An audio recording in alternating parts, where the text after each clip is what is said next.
وہ ٹریچری اب شروع ہوتی ہے حضرت عثمان کے زمانے میں۔ عبداللہ ابن سبا ایک یہودی ہے یمن کا، وہ اسلام کا لبادہ اوڑھ کر اسلام میں آ گیا مدینے میں۔ یہاں اس نے اس معاشرے کا خوب تجزیہ کیا، یہاں کیا کیا چیزیں ہیں، کون کون سی فورسز ایٹ پلے ہیں، میں کس دکھتی رگ کو چھیڑ سکتا ہوں۔ میں نے محسوس کیا کہ بنو ہاشم اور بنو امیہ کی بڑی پرانی جو ہے چپقلش اور مسابقت، ایک طرح کا مقابلہ قریش کے ان دو بڑے گھرانوں کے اندر، یہ ان کی ہڈیوں کے اندر اس کو اٹھایا۔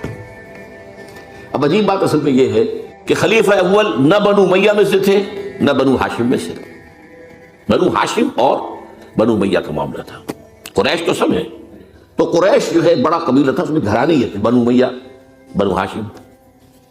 حضرت ابو بکر نہ بنو ہاشم میں سے تھے نہ بنو امیہ میں سے تھے، بنو تیم میں سے تھے، چھوٹا سا قبیلہ تھا۔ حضرت عمر بھی نہ بنو ہاشم میں سے تھے نہ بنو امیہ میں سے تھے، بنو عدی میں سے تھے۔ اب یہ حضرت عثمان تھے کہ جو بنو امیہ میں سے تھے۔ یہاں سے اس نے اٹھائی بات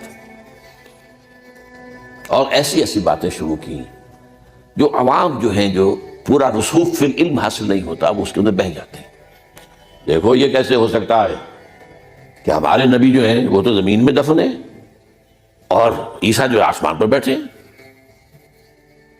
اور عیسیٰ تو دوبارہ آئیں گے اور ہمارے نبی نہیں آئیں گے، آئیں گے وہ بھی آئیں گے۔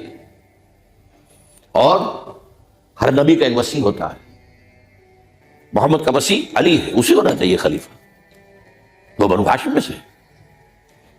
باقی جو بھی خلیفہ بنا غاصب ہے، ابو بکر غاصب، عمر غاصب، اور اب جو ہے سب سے بڑا غاصب نہیں غصاب کہتے ہیں اس کو، وہ تو بنو امیہ میں سے عثمان۔ ہاؤ کم، کیسے خلافت اس کی؟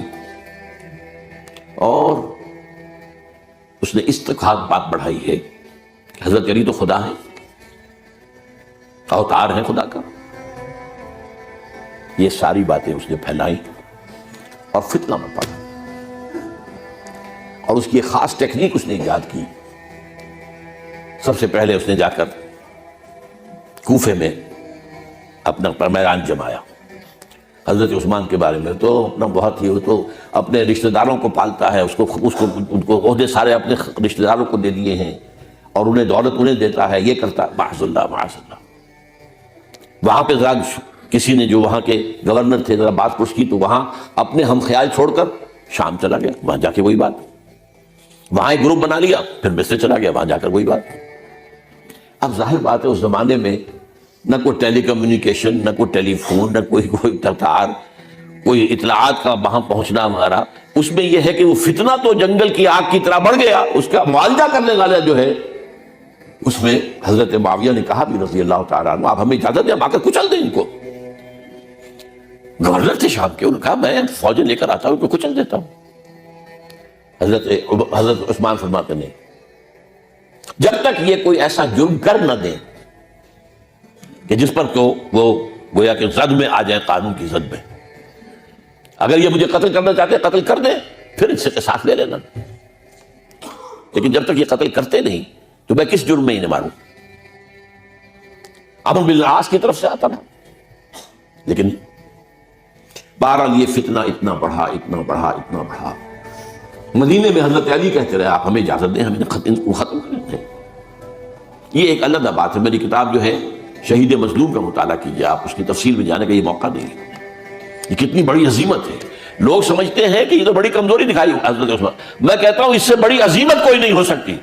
انہوں نے کہا میں کسی کلمہ گو کا کی جان لینے کو تیار نہیں ہوں جب تک کہ اس کے اوپر کوئی جرم ثابت نہ ہو جائے۔ کلمہ گو ہے، آپ اندازہ کیجئے، اس پر اڑے رہنا، ڈٹ جانا۔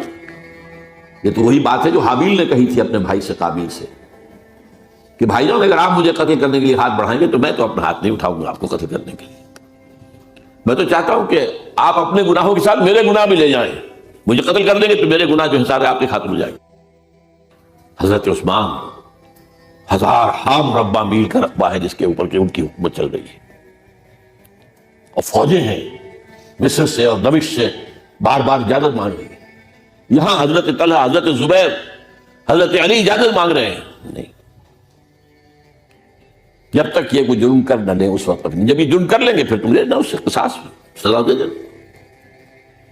چنانچہ آخری وقت تک بھی یہ ہوا ہے کہ حضرت علی کے دونوں صاحبزادے حضرت حسن، حضرت حسین، حضرت عثمان کے دروازے پر کھڑے پہرا دے رہے تھے، عبداللہ ابن زبیر پہرا دے رہے تھے، لیکن وہ جو بلوائی تھے وہ پچھواڑے سے کہیں دیوار پھلانگ کے گئے، انہوں نے حضرت عثمان کو شہید کیا رضی اللہ عنہ۔